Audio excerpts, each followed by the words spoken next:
everyone, and welcome to HY Dyslexia live show. All things dyslexia. I always have to remember that. That's the name of our show. Welcome. We're in London, so good evening to everyone in London, or in the UK, so to speak. And if you're abroad, good morning, good afternoon. No matter where you've joined us from, I'd like to welcome everyone to our live show. My name is Elizabeth Tetchi. I'm the CEO and the founder of HY Dyslexia, also known as Aspire to Inspire Dyslexia. Now, today's show, again, I'm going to use the word phenomenal because it will be absolutely phenomenal. We have the wonderful CEO, Nick. Let me try and pronounce Nick's surname. Nick Posford, I think I've said that right. But if I haven't, I'm sure Nick will correct me when he comes on the live show. I just want to say that pronunciation is part of my dyslexia. So I have the condition dyslexia, dyspraxia, dyscalculia, and I've got Erling syndrome, visual stress as well. So in any moment, if you see me reach for my blue glasses, you know that I'm struggling to read on white. And I just wanted to say that up front before I actually bring on the amazing Nick, who has been taken over from the BDA as a CEO, who joined the British Dyslexia Association 7 months ago. And he's doing an amazing work, phenomenal person he is. And we felt it would be really great to have Nick on our show, just to kind of, get a little bit of understanding of, how the BDA is working and the things that they've got in the pipeline and all the other beautiful and wonderful things that the BDA do. Now, if you've joined us, I'd like to say hello and welcome to HY Dyslexia Live Show.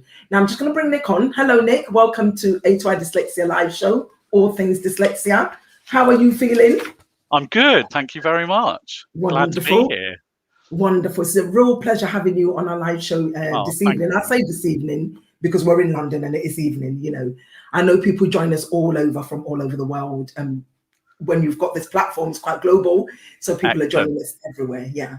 And I want to say thank you for your time and thank you for coming on our live show today.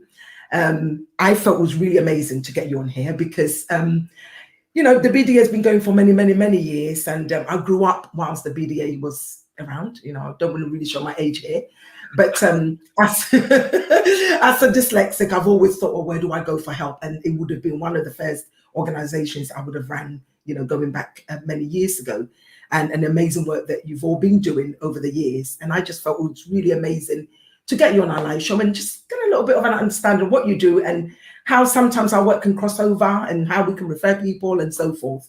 And so welcome to our live show. Brilliant. Thank you. Yeah. I'm pleased to be here and honoured to be a guest as well.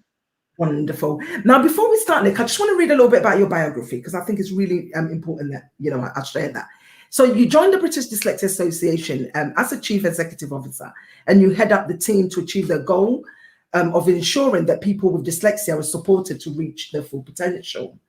So Nick has 15 years experience working in the charitable and education sector, having held key roles at organizations such as Parkinson's UK, Kingston University, as well as volunteering roles at the Citizen Advice Bureau and the NHS. Now, that's really phenomenal. Thank you so much for that biography that you emailed to us.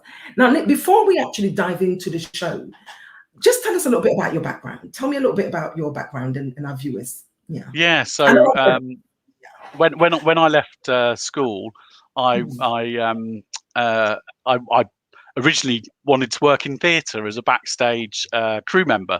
So I was a stage manager in London, in Coventry, in Edinburgh, various places. And then I moved from theatre into events and from events into fundraising. And that really was my introduction to the world of charities, where I've kind of ended up establishing my career, I guess. And I think for me, it's been a real privilege and a pleasure to work for some fantastic causes. I've always been really keen to support people who may be facing difficulties or having challenges to overcome. And actually what I think really attracted me to work for the British Dyslexia Association is the positivity and kind of the opportunity, because I think one of the common misconceptions around dyslexia is perhaps that it's been seen in the past a bit too much in a negative light. And actually, I think what people are really realizing much more nowadays is all the positives that come with it, and that really quite often the challenges aren't so much about dyslexia, but more about the world in which we live and the education system that we have and the challenges that are kind of put in the way. So I kind of thought, actually, this is a real opportunity to work for an amazing cause that's really positive and really helping people to make the most of the talents that they have, which are huge. Yeah. Absolutely. And of course, I mean, whenever I'm looking for stats, I mean, I would Google and think, oh, the BDA, why not? You know, that's what, you know, they do amazing statistics around the amount of people that have dyslexia and education and all that sort of stuff. So for me personally, that's where I would probably go. And I think most people will agree that it's one of the biggest organizations that you think of automatically when you think of dyslexia, when you need support and help. Yeah, and I think, you know, we're 50 years old next year, actually, so am I. So we're celebrating 50 years at the same time. And I think, you know, for me, that's one of the things about the organization. It's got that pedigree, that history. It's kind of, you know, really been around for a long time, and we have research at the heart of the organization. We hold an international conference every 3 years, and we've got one coming up in May, where, you know, leading researchers from around the globe get together to kind of look at advances in our understanding of dyslexia and the benefits that can come with it, and, you know, look at ways of building that dyslexia friendly world that we all want to see. Yeah. Now, of course, like, it's not just dyslexia that the BDA deals with. I mean, there's things like dyspraxia, maybe awareness, dyscalculia and dyscalculia as well. Yeah. So it's kind of, I think, you know, what we're finding is that with a lot of neurodiversity, there often is co-occurring differences. So quite often people with dyslexia may have, you know, dyspraxia as well, or dyscalculia or dysgraphia. So there's kind of all these different co-occurring differences that happen. And, you know, we try and support people with all of those. I mean, our core focus has been dyslexia for the 50 years that we've existed, but we've always tried to involve the other co-occurring differences wherever we can, because in reality, you know, people are different and they have those differences, and so, you know, that you can often, the impact of more than one can mean that you need particular help or support, or that you have particular talents and benefits that come with it. Yeah. Thank you so much for that, Nick. Thank you for that little bit of introduction and telling us a little bit more about the BDA. Now, can you give our listeners an overview of what the BDA does and what services are available to people? Yeah, so it's quite a large offering, really. So I think one of our most important services is our helpline, which is a national free helpline. It's for people with dyslexia and those who support them. It offers confidential, impartial advice and information. And, you know, really, we receive calls and emails every day, many every day, from parents, from students, from teachers, from employers. And it's somewhere that you can go to get advice, to help with, you know, particular challenges that you might be facing, or to understand more about whether you might need an assessment or things like that. And I think that's one of our most important services. We also offer advice and kind of guidance to government and public bodies and authorities to make them help build that dyslexia friendly world. So, for instance, last year we helped with the driving tests and making that more dyslexia friendly. So we worked with the driving vehicle standards agency to make the test more dyslexia friendly. So there's a bit where a video clip is shown now rather than it being a written thing. We are particularly keen to increase knowledge and understanding about dyslexia. So that's something where, you know, particularly our website and some of our free webinars are all about kind of spreading that knowledge and understanding. We also provide assessments, so diagnostic assessments, which are the only way that dyslexia can be formally identified. And those assessments, they kind of provide a clearer picture of someone's cognitive profile and where they may have particular strengths, or where there may be particular challenges. We deliver a huge amount of training. So That can be anything from e-learning courses, open training courses that people can book on a whole range of levels. So sort of, lunch and learn through to a sort of 2-year course to become a dyslexia assessor or teacher. And we also accredit courses, so both our own and others that provide dyslexia training. We accredit those courses to recognise the high standards in assessing and teaching. So it's, and I'm sure there's probably lots of other things we do that I haven't included. So it's kind of we cover a large spectrum of areas. Yeah, which is really excellent, to be honest with you, because it is the organisation that you would automatically think, well, I need support, I need help. This is the place to go. And I know for many years, I mean, you said 50 years now, the BDA has been going for, and that's really amazing to know that there is an organisation that we can tap in when we need that support, and it's readily available to us. Thank you so much for that. Now, that's really brilliant to know. Now, tell me a little bit about the driving test or the driving centre. I don't think many people know that. So this is where we'll often work with government agencies or authorities to kind of advance the dyslexia, the needs of people with dyslexia. So I think one of the most common areas is within education, and there's lots that has been achieved, and people get extra time in exams to allow for their reading speed, or they can use technology and so on. So there's lots of ways that things can help. There's still, I think, quite a long way to go. I think, for instance, for me particularly, all teachers, when they do teacher training, should get a really substantial section on how to understand pupils with dyslexia, what they can do to support them, how they can make sure their teaching is really inclusive for all kinds of neurodiversity. And I think that's something that's still, we've still got some work to do to make that a mandatory part of teacher training. But with the driving test, it was something that was recognised that it was an issue that was causing trouble for people with dyslexia who fundamentally were able to drive, but there was this part of the test that required them to read a particular bit of writing, and so that's now been changed into a video, after which they're then asked questions. So it just removes that obstacle, and I think that for me it's a really good example of something where it's it hasn't fundamentally changed what's being tested. It's just being presented in a way that is friendly for people with dyslexia. That means that they're not disadvantaged because they might have an issue with reading. So it's kind of, it's those sort of things that I think are so important, and particularly in a kind of in terms of national policy or indeed the policies of particular organisations.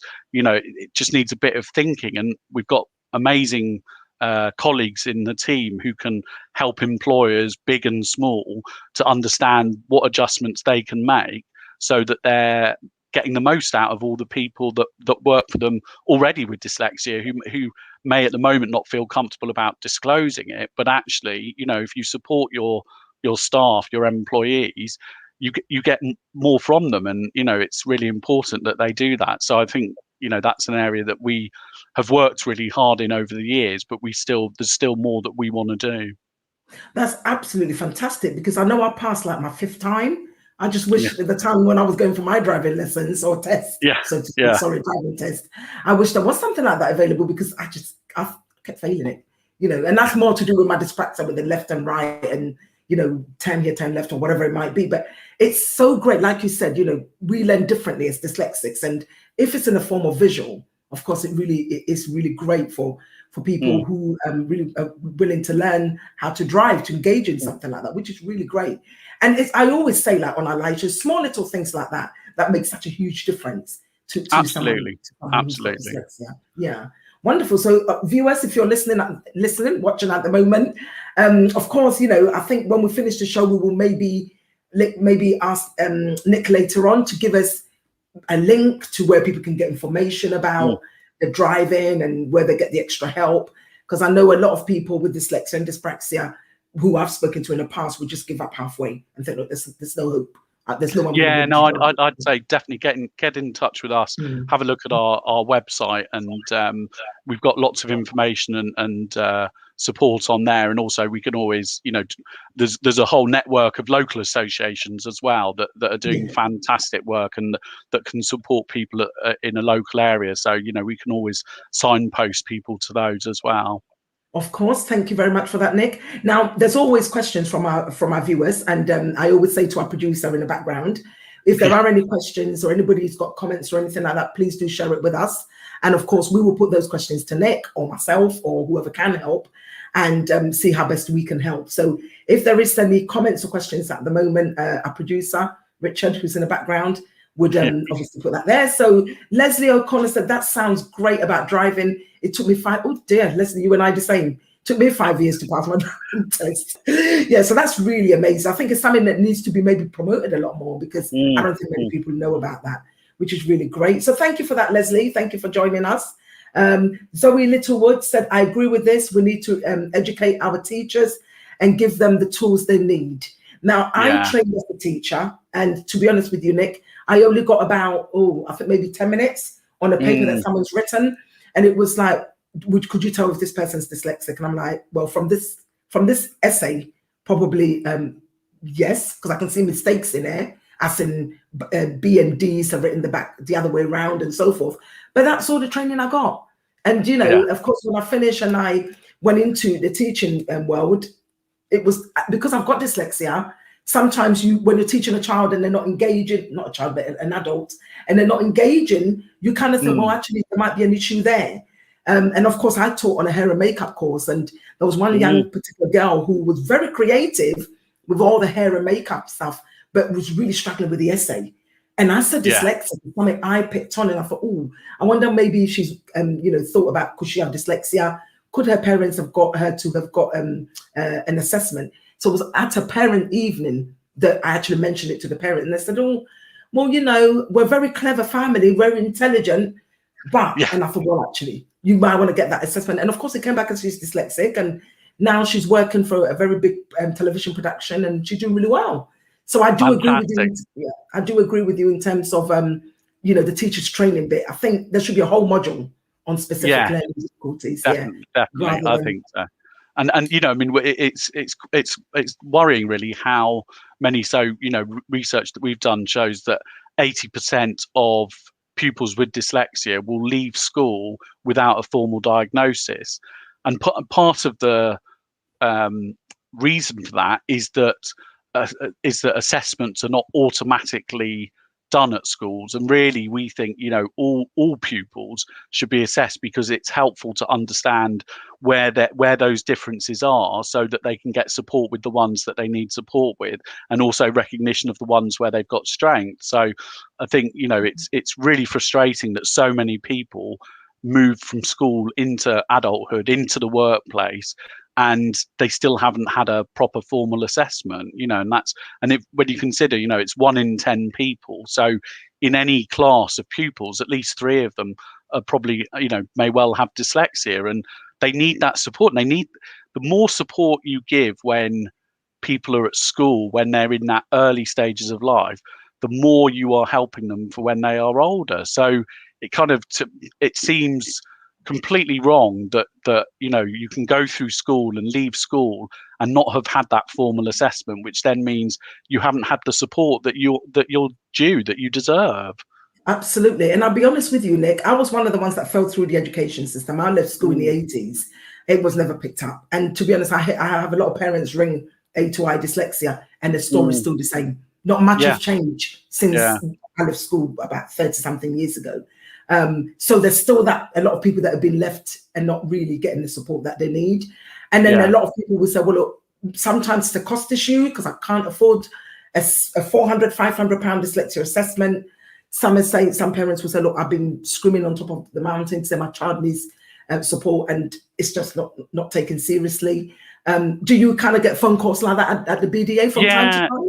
Yeah, very much so. And we will always provide that help. What we find is that there can be quite a big difference between schools. So some schools are good at understanding what their obligations are, and that and they will make sure that they carry them out. Whereas some schools don't really understand, and so they often will not be supporting a child. So for example, you don't have to have an assessment to be supportive. If a child's needs support, they need support. It's not, and some schools, they kind of make it a sort of criteria where they say, well, unless you've had a formal assessment, we're not going to do any support. And actually it's kind of no, but if you know there's an issue there, you need to be helping that child. That's good educational practice.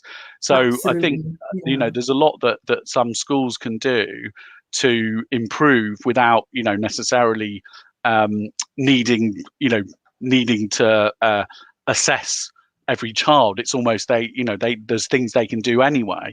But I think particularly for anyone who's having difficulties with their school or educational establishment, get in touch and we'll provide that advice and support. We've got a great team on our helpline who have real expertise in that area, and they can really help provide people with the advice that they need. Of course, and the BDA have got associations in every, shall I say, city, so to speak? Probably it's certainly every pretty much every county, I would say, in the UK. Yeah. So if on our website there's somewhere where you can put your postcode in, it will show you which one is nearest to you, and there's some fantastic support there, and often local associations will offer assessments, where they can. They'll offer free assessments as well to support local people. Yeah. Well, that's really great to hear. I mean, our viewers, our listeners, anybody who's actually joined us at the moment, that's really something that's good to go and find out about, because I know that cost and money has always been an issue for some people. And I'll be honest with you, Nick, in the past I probably couldn't have afforded it as well. And then you just say, you say to yourself, do I actually provide food for my children, or do I use that money to go and do an assessment, or do I pay my rent? Which one comes first? Absolutely. And I think it's something where we want all children, all adults, to be able to access that assessment without, there shouldn't be those barriers. There shouldn't be that financial barrier. And it's really frustrating that we'd like to see all schools, all local authorities really making sure that they're providing those assessments to children during that crucial stage of life, during their education, so that they're getting the support they need, and also getting an understanding of what's going on. Often it can be with an assessment that you really understand where the particular difficulties are, and then you can provide the specific support to help with that. So it's really crucial, and local authorities, schools should really be doing their best on that, I think. Excellent. Now, let's just go back to our viewers and see if there's any comments there. If there is, it's always good. I mean, they are the reason why we're here. Without the viewers, there is no show. So if there is any comments at all that's come up, our producer in the background, that would be wonderful if you could share that with us. Let's just see. I mean, I know Zoe dropped that. So Robert Johnson, BAME, what's happening in this regard? Thank you, Robert Johnson, because that's my next question. Now, that's really amazing that Robert did ask that. I'll be honest with you, Nick, when you spoke about no child should be left behind. And one of the questions that I had for you this evening, it's in regards of dyslexia and the BAME community. What is the BDA doing to change the culture to reflect the diverse community? I've had in the past, people have rang A2I Dyslexia. We're not able to help them for whatever reason. It could be something to do with work being unfair dismissed, or it could be anything to do with dyslexia in the workplace. It could be anything. And we don't really get into the legality of things, I'll be honest with you, because that's not our expertise. And sometimes I've said to people that have rang or emailed, you want to go to the BDA? And they would literally say no. And I said, well, why? And they would say, because there's nobody that works there that looks like me. So, for example, an Asian or a Black person might say that. Now, that's the question that I was dying to ask you, and I'm glad Robert asked, so I can join with that and ask you that. So and I'll hold my hand up. I think the BDA hasn't been as reflective of the communities we should be serving as we should be. It's something that we are determined to work on. We have a cultural perspectives committee who we're people with lived experience who are really helping us to to drive this culture change, and it's something that we want to embed at every level of the organisation. So across from our trustee board, our governance, our staff, and making sure that we really are an organisation that's there to support people from all backgrounds, and understanding the difference between different cultures, so that we understand where there might be particular difficulties. We've recently started a project which is to fund bursaries for teachers that are working initially, this initial pilot stage of the project, in an inner city London school with a higher than average number of pupils with free school meals. So we're hoping that and that's basically for bursaries for those teachers to become trained dyslexia assessors and teachers, and that they would then take that knowledge, that skill back into the workplace and be able to help pupils in those schools. And it's something where we're really keen to have an impact with that project, and hopefully scale it up as well, because we recognise that there needs to be a change, both in terms of the BDA itself, but also in terms of the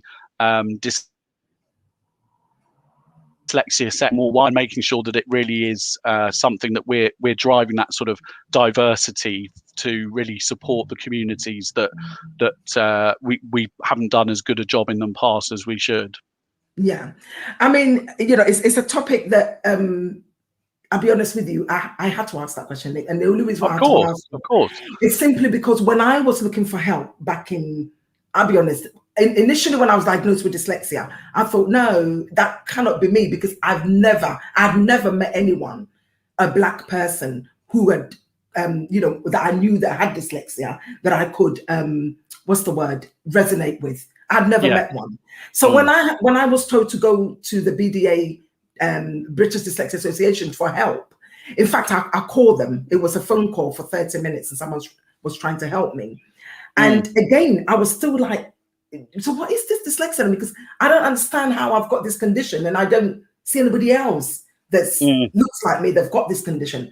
And in fact, this is when I decided, look, okay, I'm going to do something about it. If I can't get help, then I'm going to, set up something that can help the BAME community, Black, Asian, and ethnic minorities communities. And I'm glad that, you said that the BDA is doing something about that. And of course, it's just going to take me back to the training package that you said, the pilot scheme. Is that to train Black and Asian Black and Asian teachers? Yes, to be able to...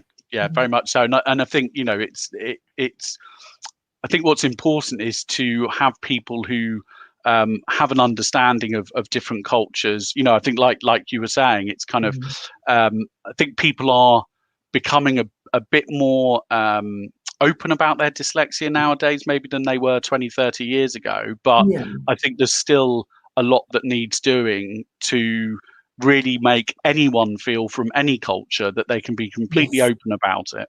And I think that I think what we at the BDA need to do is understand also where there are those cultural differences. And I've heard in the past from people where someone growing up in Leicester, in an area where there was a high proportion of Indian pupils, but the teachers were from a kind of white middle class background, so they didn't necessarily know how to speak with the parents and how to and understand the culture that they were from. And so sometimes that meant that the dyslexia wasn't properly assessed or picked up, and that support wasn't provided. So I think it is really crucial to have people from different cultures able to provide that information, that support, and so on. So certainly, for us within the BDA, it's partly about training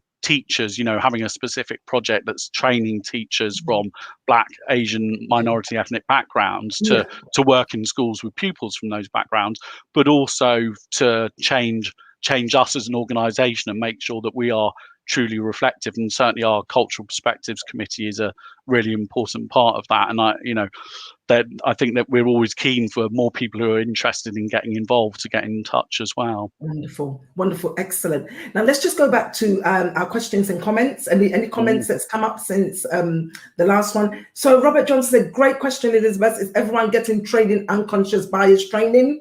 Nick, can you answer that for me? No, definitely. And I when I was at Kingston University Students' Union, we there was a very diverse population of students there, and so unconscious bias was a kind of intrinsic course that the university and the Students' Union would run together. I've certainly been on a course a couple of times now, and I think it's fantastic, and it is an insightful thing to do as well, because often, like it says, unconscious bias, there's things that you don't realize, and then you go through the course and you reflect and you think, actually, yeah, there are ways in which I am unconsciously biased. So yeah, very much so, very much so going to do wonderful those. Thank you for that. If again, right, that Zoe representation is key. That Zoe Jane Littlewood is the sense of belonging you get when you see people who look like you and share the same experiences. Now, I had an interview with Zoe some time ago. I know, she was brilliant. Yeah, she was absolutely amazing. And it really, in fact, when I left that interview, it was a live show. We actually had a little bit of a Zoom before the live show. And in fact, I was very tearful to know, as young as she is, and to still not have known anybody who's got dyslexia that looked like her, was like, whoa. So nothing has really moved on. And then it just goes back to, if it is the British Dyslexia Association, shouldn't it reflect the community we live in? Yeah, definitely. And I think, Zoe and young people like Zoe are absolutely, people that we want involved with the BDA. I'm hoping Zoe might be involved with the BDA in time to come, because I think she's a great example of someone who, she spoke brilliantly on your show. I thought she was really articulate and confident, and I thought explained her experiences really powerfully. And so I think we're really keen to find others like Zoe who are happy to get involved with us, because we want to change that for everyone now. If it's something we haven't achieved in the past, then we certainly want to make sure we achieve it in the future. Of course. Yeah, thank you for that. Marilyn Henry, my son is 18 years old and still in full-time education. He done is to see, it's all right, I've just read as it says on there, a strange and receive a pass in science. He has been struggling throughout secondary school, sixth form, college, and now he goes, Southeast London College, years, and he's still struggling. I'm not sure if I could get any help or any support. What Marilyn is saying, that obviously I think it's her son, isn't it? Yeah, who's at sixth form college. He's got dyslexia. She needs help. How does she go about getting help? So the college itself should have an office, a staff member who's there to provide support for pupils, and particularly in FE colleges and HE colleges.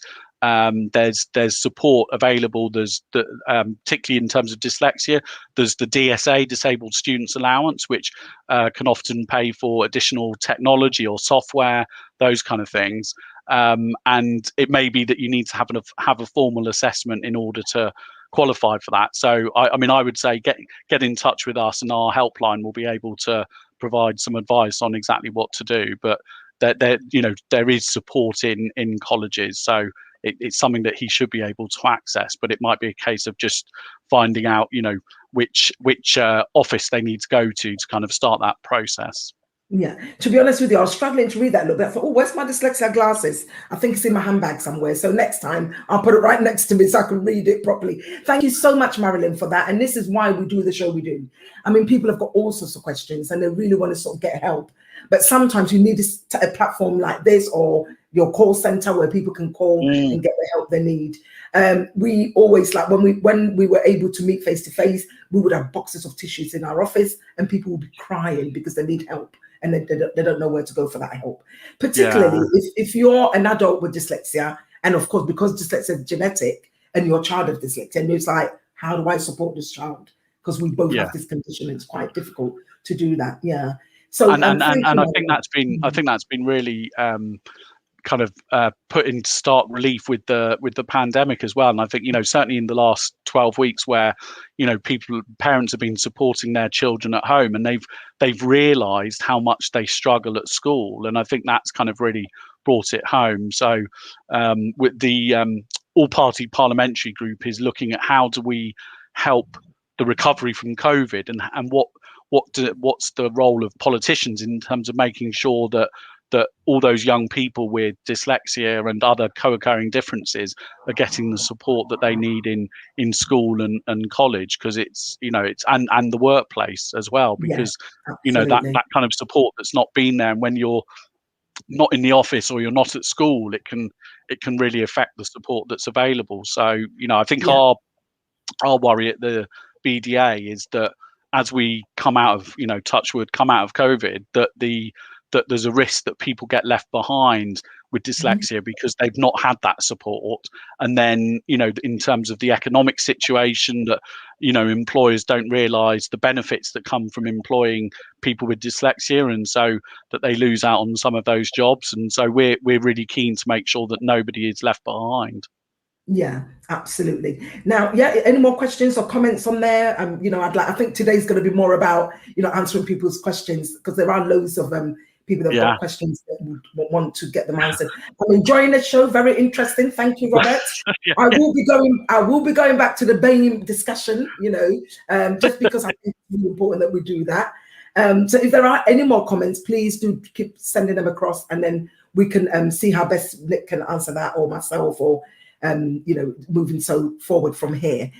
So Nick, I'm going back to the teachers training in terms of, you know, BAME, Black, Asian, ethnic minorities. How would, I mean, obviously I know that when you've got representation, it matters. And then someone obviously, because recently we were looking for Black and assessors and Black teachers. Now, we couldn't find any. And I know one might say, well, how? We just couldn't find anybody.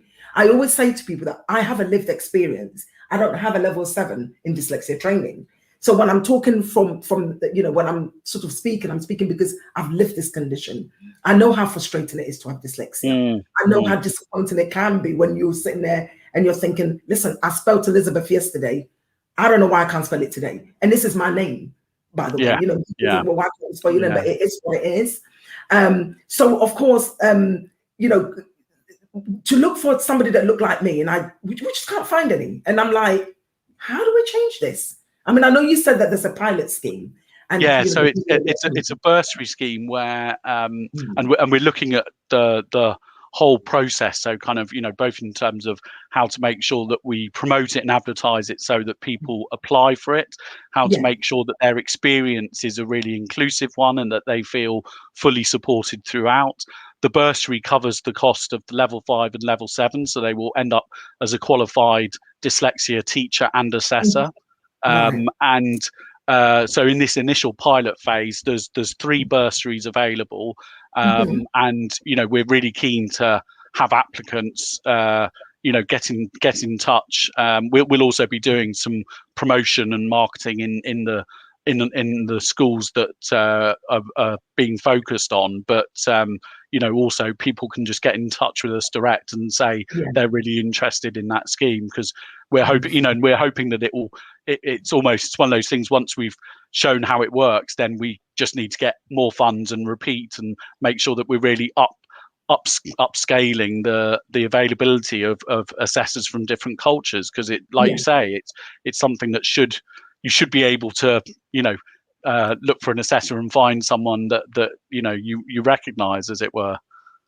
Or someone that understands the deep-rooted cultural barriers that will stop one. I mean, you know, recently we had an organization contact us, and they wanted one-to-one support for someone who's got dyslexia, but she's from a black background.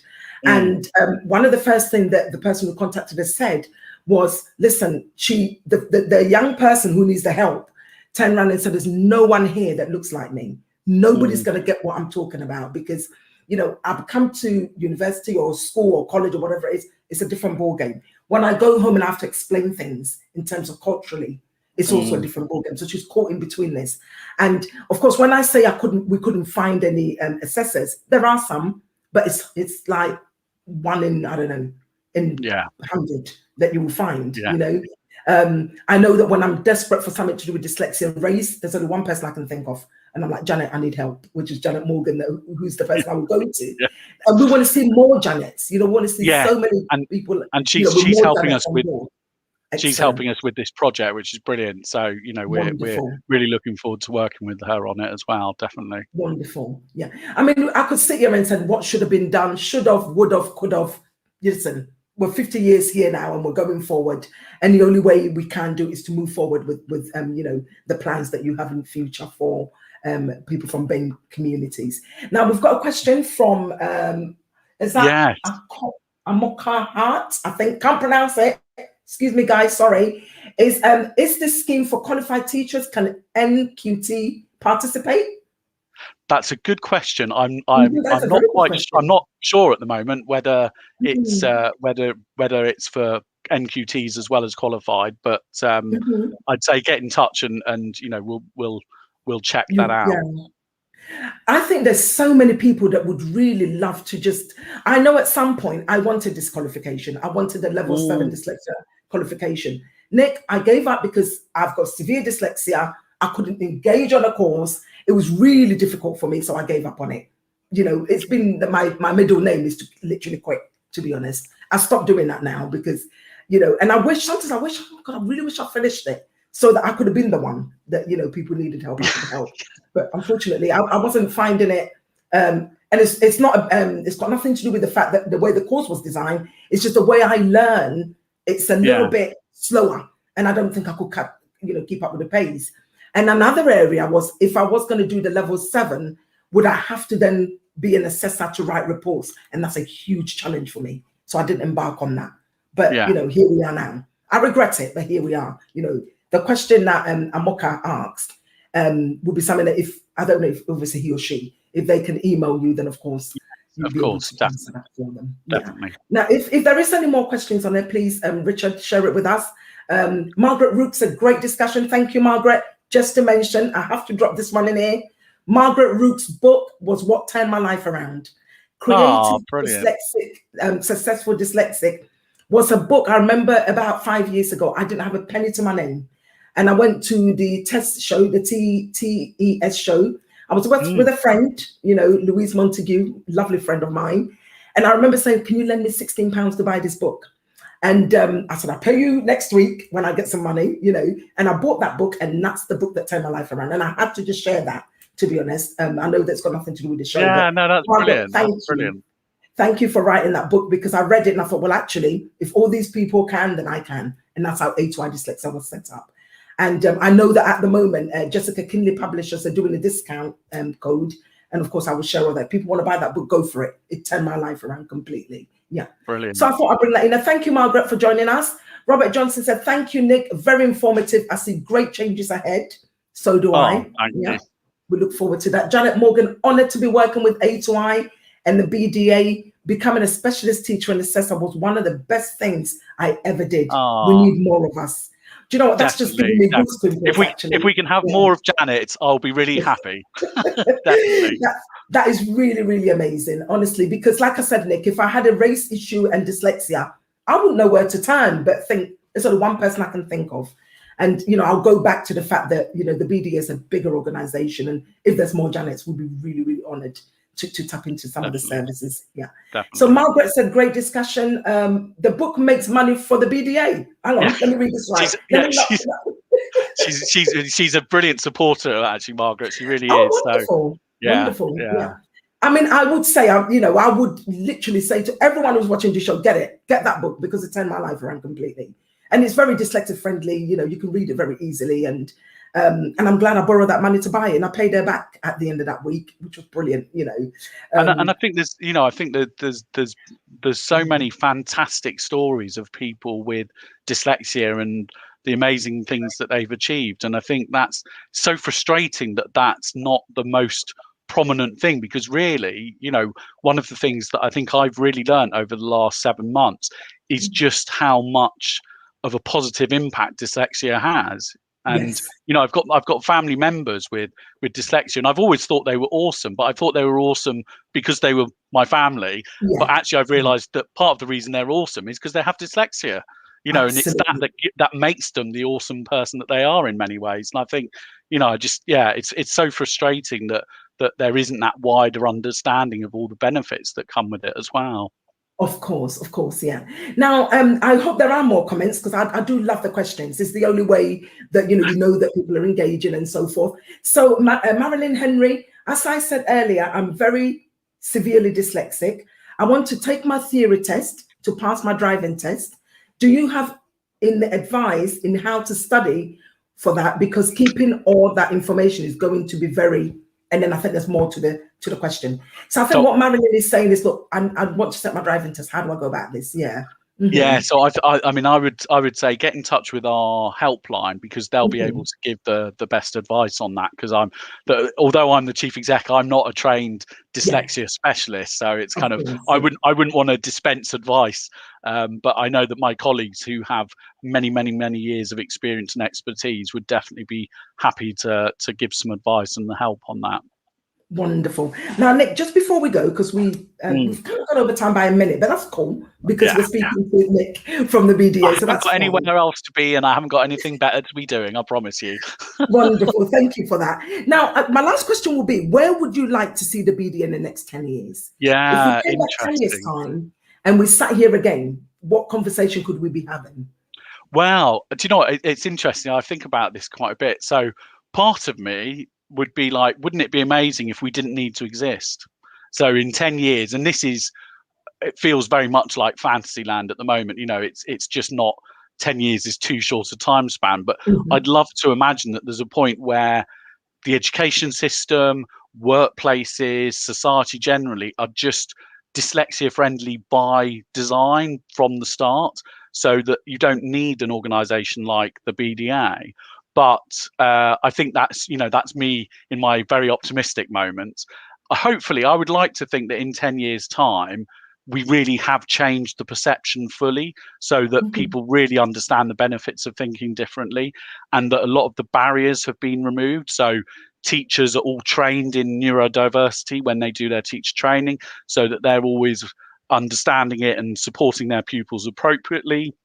That people in wider society have a greater understanding, so people are happy to be open about being dyslexic. That we all kind of see role models and people that have achieved great things who are open about their dyslexia.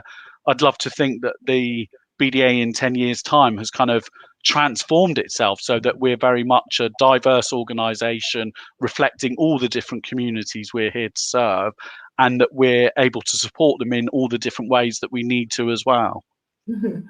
Yeah, wonderful. Thank you so much for that, Nick, and thank you to our viewers for watching the show. So Amoka, I think it is, I really hope I've pronounced the name right.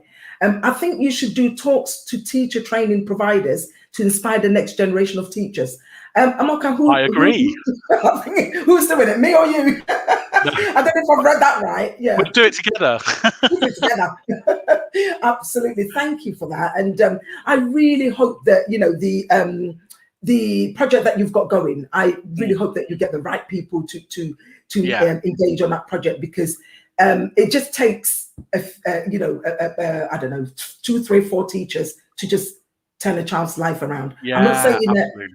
I'm not saying that teachers currently are not doing that, but more needs to be done. More needs to definitely be done, and it would be great to see that change. Zoe says, with the bite-sized information that worked for me, doing a little bit at a time helps, but also repeating the information you learned out loud. Couldn't agree more. That's absolutely true, Zoe. Thank you for that. I'd love to see any more comments. If there are more comments, please do drop them here. Would like you to subscribe and share the video. I should have said that from the beginning, but my dyslexia hinder me, as it usually do. I always say at the last of the show. So do share the video, and of course, subscribe to our YouTube channel. I think this was also aired at Instagram and all the other social media platforms as well. If you've got any questions at all for Nick regarding the teacher's training package, for BAME community, Black, Asian and ethnic minority, do drop him an email. We've got all his social media contacts, which we will share with the video once it's all finished. And you know, I'm sure Nick will be able to tell you a lot more. For those that want to do the driving lesson theory and I think, look, no chance here. Listen, you heard it from Nick. There are you know, the driving association or whoever they are, making it more inclusive for people with neurodiverse, whether you've got dyslexia, dyspraxia, dyscalculia. I'm assuming ADHD, autism, all that, isn't it, Nick? Yes, yeah, I think so. Neurodiverse, that you can get the help and support that you need. So that brings us to the end of our show, Nick. I think it's been really informative, and I think it's been great speaking to you. And well done. Likewise. Yeah, well done for the work that you're doing at the moment. Keep on keeping on, as they say. I will do, definitely. And we want to say thank you very much to all your team that you work with. I mean, in the past, you know, we won an award from the BDA for being the Smart Award. It was what we got. Which that's brilliant. And yeah, no, it's a fantastic team. And they are so dedicated and really, you know, I think everyone who works at the BDA wants to have an impact and make a difference. So, you know, we're whoever needs our help, just get in touch. We're so keen to be the supportive organization that everyone needs us to be. So, you know, we're all here for you, definitely. Yeah, and of course, the Cultural Perspective team are doing amazing work. We want to say thank you to them for what they've started a couple of years ago, which is absolutely phenomenal. Marcia and her team and everybody else in that group are doing amazing work. So, Nick, I think this brings us to the end of our show. I want to say thank you very much for joining us. Thank you for having me. Thank you. Wonderful. Thank you to our viewers for the questions you've asked. Please don't stop bringing the questions. If you've got loads and loads more, keep sending them, because if we don't know the answer, I know a man who's got the answer, which is Nick. Brilliant. Thank you very much. See you next week, same time, same place. Thank you, everyone. Bye-bye for now.